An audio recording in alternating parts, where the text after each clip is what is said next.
आज राम मंदिराच्या चाव्या चोरांच्या हाती आहे आणि ही चोरांची भाषा आहे. ती जे महाशय बोलतात ही चोराची भाषा आहे आणि चोराच्या मनात चांदणं असतं त्या पद्धतीने ते बोलत आहेत. सर तुम्ही मुख्यमंत्री देवेंद्र फडणवीस यांना पत्र लिहिलेलं आहे, काय सांगणार? अलीकडे नाही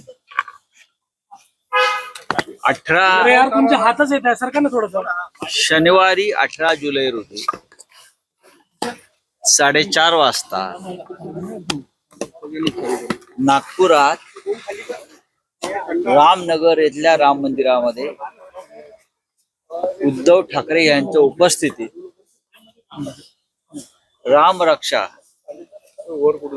हा एक उपक्रम त्याचा दुसरा टप्पा आम्ही इथे राबवतो. मुंबईत झालेला तयारी सुरू आहे. हा कार्यक्रम नागपुरात आहे आणि राज्याचे मुख्यमंत्री देवेंद्रजी यांच्या घरापासून हा कार्यक्रम जवळ आहे असं माझ्या एका लक्षात आलं. तेव्हा आमचं कर्तव्य आहे की राज्याच्या मुख्यमंत्र्यांना सुद्धा या कार्यक्रमास आमंत्रित करावं. मुख्यमंत्री म्हणून नव्हे तर एक रामभक्त म्हणून.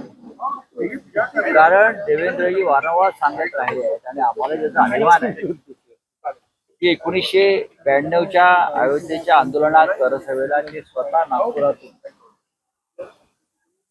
अयोध्येला गेले होते करसेवा करायला. हे ते सांगतात अभिमानाने आणि त्याचा आम्हालाही गर्व आहे. त्याच्यामुळे अशा रामभक्ताला सुद्धा आम्ही आमंत्रित करावं ही आमची एक भूमिका आहे. त्यांनी एक रामभक्त म्हणून यावं, आम्ही त्यांचं स्वागत करू. आणि असं आम्ही नागपूरमधल्या हिंदुत्ववादी अशा अनेक संस्थांना संघटनांना आम्ही आमंत्रण देत आहोत. आम्ही त्यांनाही आमंत्रण देत आहोत. संघाचे इकडले जे प्रमुख पदाधिकारी आहेत किंवा हिंदुत्वाचं काम करणाऱ्या ज्या संस्था आहेत आम्ही त्यांनाही देऊ. आणि ज्या पद्धतीनं राम मंदिरात चोरी आणि लुटमार झालेली आहे हजारो आणि शेकडो कोटी, ही गोष्ट विश्वास आणि श्रद्धेला तडा देणार आहे. आणि हा धक्का देवेंद्र फडणवीस यांना सुद्धा नक्कीच बसला असेल. आणि जर तो खरोखर बसला असेल तर त्यांनी या आम्ही जी रामाची सेवा करू इच्छितो, लोकांना जागरूक करू, त्यात त्याने सहभागी व्हावा अशी आमची भूमिका आहे.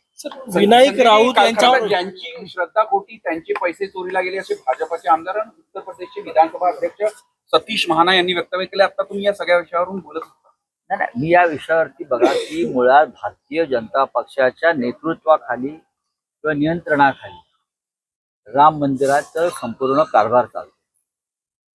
जर त्यांना असं वाटत असेल की ज्यांची श्रद्धा खोटी आहे, याचा अर्थ जे शेकडो करसेवकांनी तिथे बलिदान दिलं त्या बलिदानाचा ते अपमान करताय.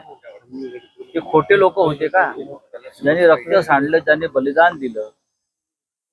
जर तुम्हाला राम मंदिरचा कारभार करणं जमत नसेल तर त्याच्या चाव्या आमच्यासारख्या हिंदुत्ववादी संघटनेच्या संस्थेकडे द्याव्यात. आम्ही तुम्हाला राम मंदिराचा कारभार उत्तम प्रकारे करून दाखवतो. आज राम मंदिराच्या चाव्या चोरांच्या हाती आहे आणि ही चोरांची भाषा आहे. ती जे महाशय बोलतात ही चोराची भाषा आहे आणि चोराच्या मनात चांदणं असतं त्या पद्धतीने ते बोलत आहेत.